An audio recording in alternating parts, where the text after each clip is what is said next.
I still remember the day she was born. It was raining hard, and Rochelle, my daughter, was in labor for almost 16 hours. I was right there beside her, holding her hand, whispering prayers under my breath, wiping the sweat from her brow with the sleeve of my sweater. When that baby girl came into the world, screaming with lungs full of life, the nurse handed her to Rochelle, and Rochelle handed her straight to me. "She's yours too, Mama," she said. "I can't do this alone." And I told her what. I've always known deep down we raise our girls together. Always have, always will. Before I go on, tell me in the comments, where are you listening from? I'd love to know who's out there hearing this story with their heart. Her name was Alana. From the moment I cradled her against my chest, that baby was mine in every way that counted. I fed her, rocked her to sleep, changed her diapers when Rochelle had to go back to waitressing just 2 weeks later. I taught her ABCs at the kitchen table, with the smell of cornbread in the oven and gospel playing softly in the background.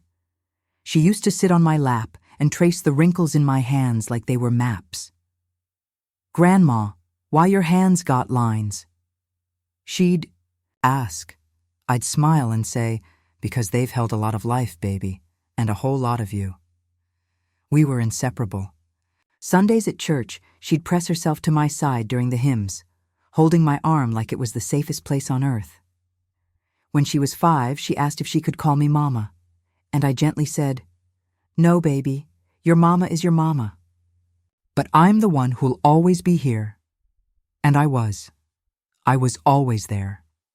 When she had her first fever, it was me who stayed up all night holding a cold rag to her head. When the other kids teased her about her old shoes, I sold my wedding ring to buy her a new pair. She never knew that part. I never told her about all the things I gave up just to keep her world spinning steady. But she grew up. They always do. She got a scholarship to college. First one in our family. We were so proud, Rochelle and me. But that's when things started to change. The calls came less often. The visits home were shorter. She didn't sit by me at church anymore. She started bringing a boy around, Jordan, clean-cut and soft-spoken. Said his family was old money. I didn't say nothing, but I could. Tell right away that his people weren't too keen on girls like my Alana, raised by grandmas in small houses with chipped paint and doilies on the furniture. I didn't mind the distance at first. I figured she was just finding her own way. But then Rochelle called me one afternoon with a voice like broken glass.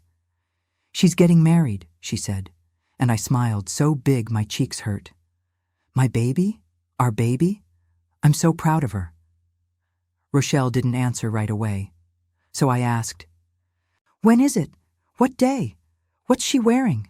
I want to help her find something blue." That's when the silence got longer, heavier. "Mama," she finally said, She's not planning on inviting you." At first, I thought, I heard wrong. "Not inviting me?" "She says it's going to be a small wedding," Rochelle rushed to explain. "Very formal. His family's hosting it. She didn't know how to tell you." And then she added the part that broke me. "She's worried that you might not fit the aesthetic, that you might stand out too much, with your cane and your dress style and all." "Dress style," I repeated, like the words were foreign. "She didn't mean it to hurt you, Mama. She's just under a lot of pressure." Pressure. I hung up the phone and sat on the porch for 2 full hours. Didn't say a word. Just watched the wind move the curtains and the shadows crawl across the floor. I wasn't angry. Not yet. Just hollow. I thought of all the times I held Alana when she had nightmares. All the mornings I walked her to school while my own knees throbbed with arthritis. All the times I told her she was smart, beautiful, enough, even when the world tried to tell her otherwise. And now I was embarrassing. I wasn't asked to come because I might ruin their pretty little picture. That night I pulled out the green dress I'd worn to Rochelle's graduation. Still smelled like lavender. I ironed it slow, careful, polished my Sunday shoes. Called my neighbor to help straighten my hair. If I wasn't invited, so be it. But I'd be there, not to cause trouble, Not to shout or cry, just to see. To see the girl I helped raise walk into her new life. To remind myself that no matter what they said, I was part of her story. But when I arrived at that church, something happened that would change everything. The church was tall and white and cold-looking, like something out of a bridal magazine. Not a single chipped brick. Roses in glass vases lining the walkway. It didn't feel like home. It felt like money. I sat across the street on a bench in my best green dress, hands folded over my purse, Kane resting beside me, watching. Cars pulled up, one after the other, guests stepping out with high heels and pearl necklaces, men in slim-cut suits, polished like mirrors.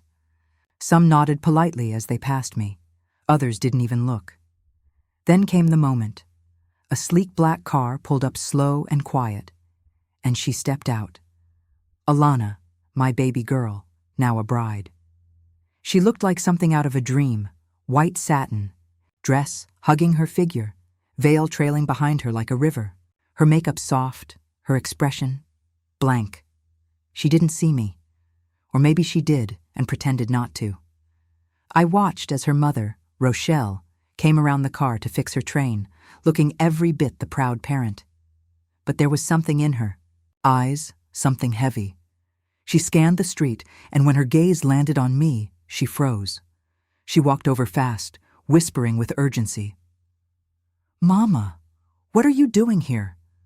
I stood up slowly, my joints stiff from the cold bench. "I came to see her," I said. "That's all." "Mama, please, not today. It'll upset her." "She upset me just fine," Rochelle winced. "It's not about you. Today's not about anyone but them." "And who made her her?" I asked, calm but firm. "Wasn't it me who held her hand through every cough, every heartbreak, every school play and spelling bee?" "I know, Mama." "She don't know," I interrupted. "She don't remember. And now she don't want nobody else to remember, either." Rochelle lowered her voice. "Mama, she's scared. His family's real judgmental. His mother already made comments about our background." "Oh, you mean me. Mama, I'm begging you, don't make a scene. Just go home, please." I looked past her to the church steps where people were starting to notice us. I saw Jordan, Alana's groom, come out the front doors. He looked confused, then uncomfortable. His mother followed close behind, tall, pale, lips tight as thread. They saw me, and I saw what they saw. An old black woman with a cane and a dress from a decade ago. Not part of their picture-perfect day. I felt something swell in my chest, not rage, not shame, dignity. "Tell her I came," I said. "Tell her I came in love." And I turned. I walked away slow, my cane tapping against the concrete. People watched. Some whispered. My back was straight, my pace steady. No one followed me. When I got home, I took off my shoes, hung up my dress, sat in the kitchen and made a pot of tea, hands shaking just a little. And then I cried, not loud, not wild, just tears sliding down my cheeks as I sat in silence. Because I wasn't just uninvited. I was erased. For days, I didn't speak to anyone. I didn't go to church, didn't answer the phone. I just sat with the weight of what had happened. Until one morning, Rochelle came knocking. She had her phone in her hand and tears in her eyes. She saw it, she said. Saw what? The video. A guest had recorded it. Me walking away from the church in my green dress. It was posted online. Grandmother uninvited from wedding, but showed up with grace. It had gone viral, thousands of comments. People asking who I was, sharing their own stories of being pushed aside. Some crying, some angry, some saying, she's the reason that bride even had a chance in life. Rochelle sat across from me at the table. She cried all night, she said. Alana, she had no idea how bad it would feel to see it. I didn't say anything. She wants to come talk, Rochelle added. Still, I said nothing. Because forgiveness isn't a door you open in a rush. Sometimes it's a chair on the porch, empty, waiting. 3 days passed before I gave Rochelle an answer. Not because I wanted to be cruel, but because something inside me had gone quiet, and I needed to sit with that silence. I swept my porch, watered my garden, watched the squirrels fight over the same patch of grass.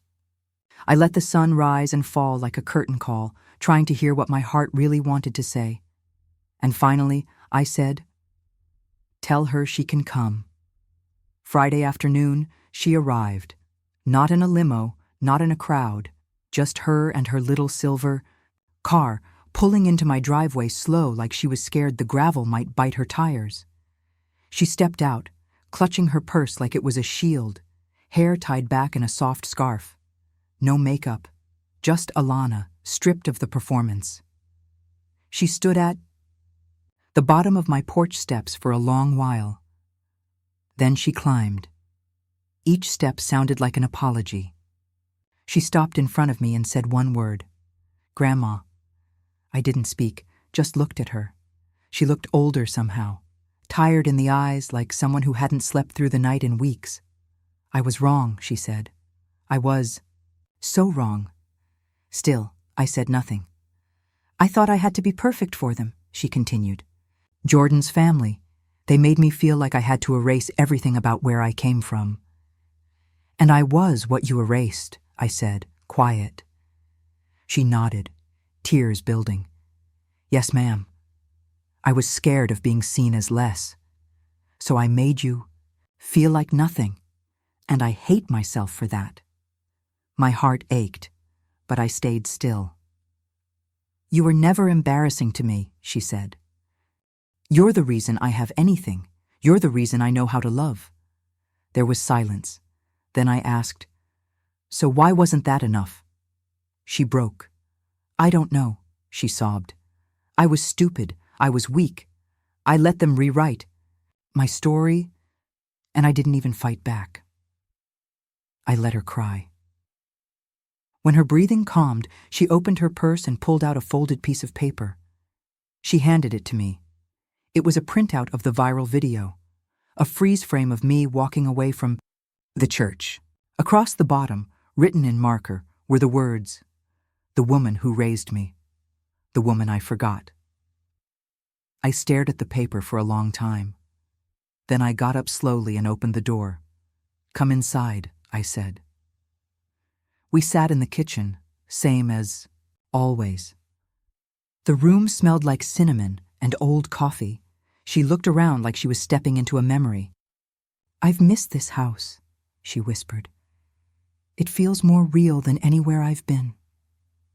"You built your life here," I said, "with your hands in my flower and your head on my shoulder." She smiled through tears. "I have something for you," she said, reaching into her bag again. A small velvet box. Inside, a gold pendant, shaped like a heart, engraved with the word matriarch. On the back, it read, "For the woman who gave me everything." I closed the box and held it to my chest. "Jewelry won't fix it," I said. She nodded. "I know, but I want to start somewhere." Then I looked at her, really looked, and saw the little girl again. The one who used to braid my hair while I read the Bible out loud. The one who made up songs about soup. "I need to hear it again," I said, "with your whole chest." She stood. "I'm sorry, Grandma," she said, "for forgetting where I come from, for thinking I had to hide you to be accepted, for making you feel small when you are the biggest part of me." This time, I stood too. I opened my arms. She fell into them like a child. We cried. In my old kitchen, with its chipped tiles and warm light, we cried together. Later that night, as she left, she turned and said, "I want to tell my children about you. I want your name to be the first thing they know." I didn't answer, but inside, I felt something shift, because some wounds don't close with apologies. They close with truth, and she had finally spoken it. A week went by. You'd think everything would settle down once a wound starts to close. But sometimes the world has other plans. It started with a knock on my door. A young woman stood there with a notepad in hand and eyes full of nervous excitement. She introduced herself as a journalist from the local paper. "I saw the video," she said, "and the speech your granddaughter gave at the college alumni banquet. People are talking about you, Ms. Johnson. They want to hear your story." My story? The one I've been living quietly for over 70 years? I told her I wasn't interested in being famous.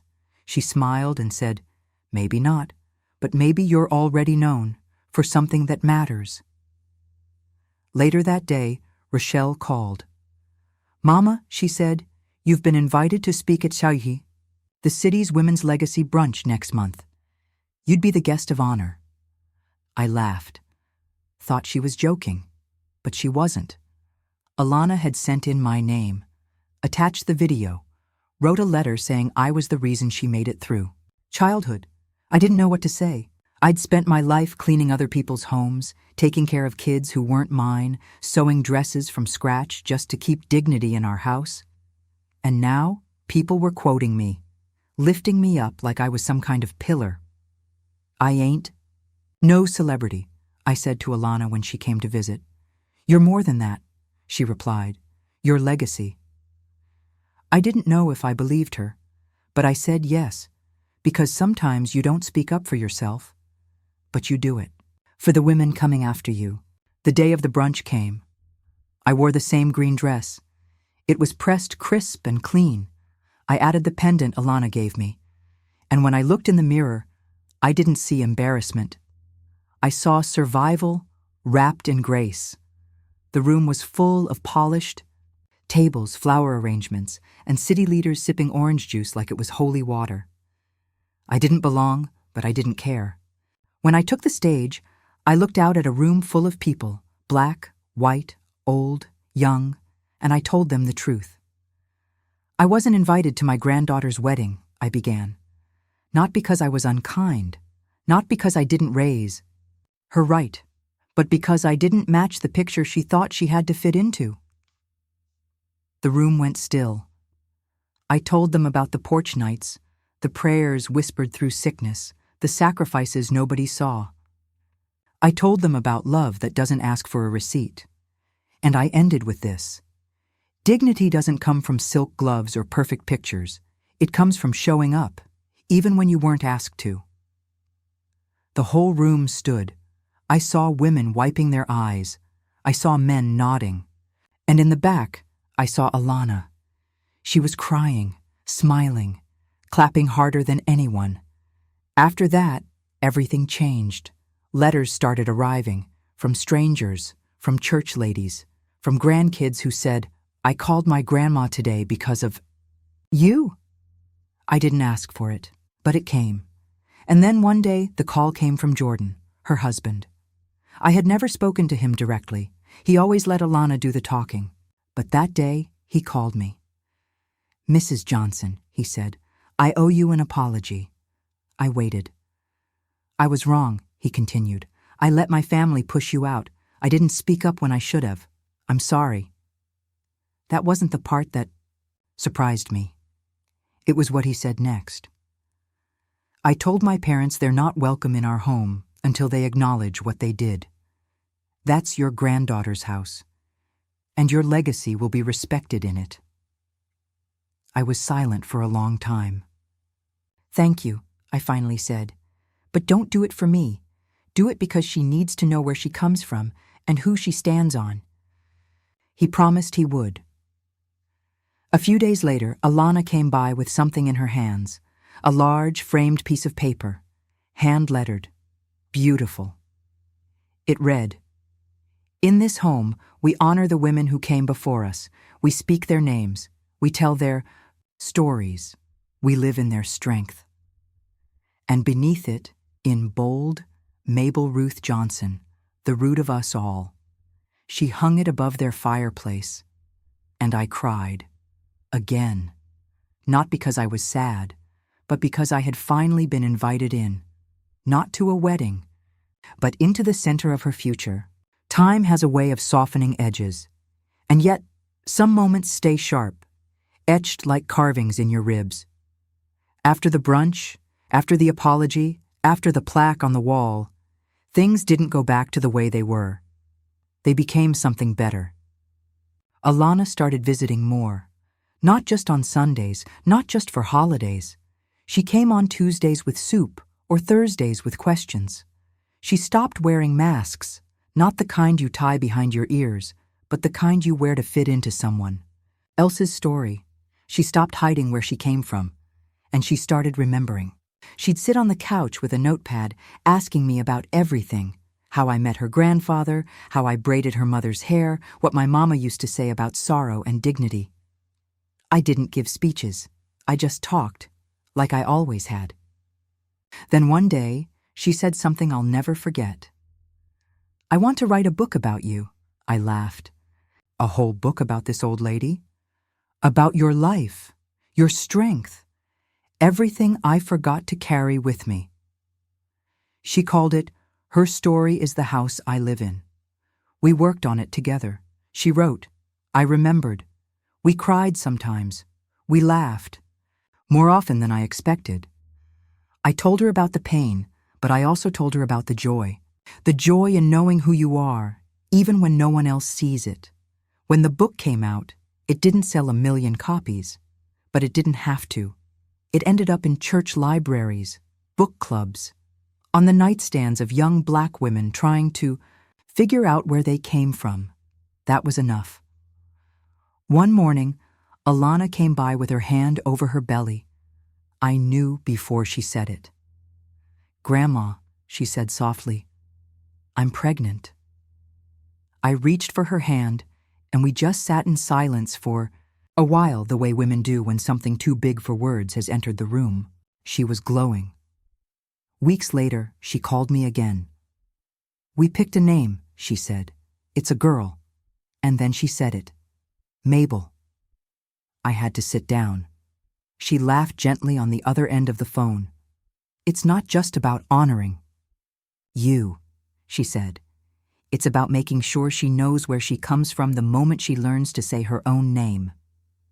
When that baby came into the world, I was there. This time, not in the waiting room. Right beside her. I held her hand while she pushed, wiped the sweat off her face with my own scarf, whispered prayers that had been passed down to me by women long gone, whose names still lived in the marrow of my bones. And when that little girl let out her first cry, they placed her in my arms. I looked down and saw myself, fresh, new, and full of tomorrow. Alana was crying. "She's yours too, Grandma," she said. And just like all those years ago, I replied, "We raise our girls together. Always have, always will."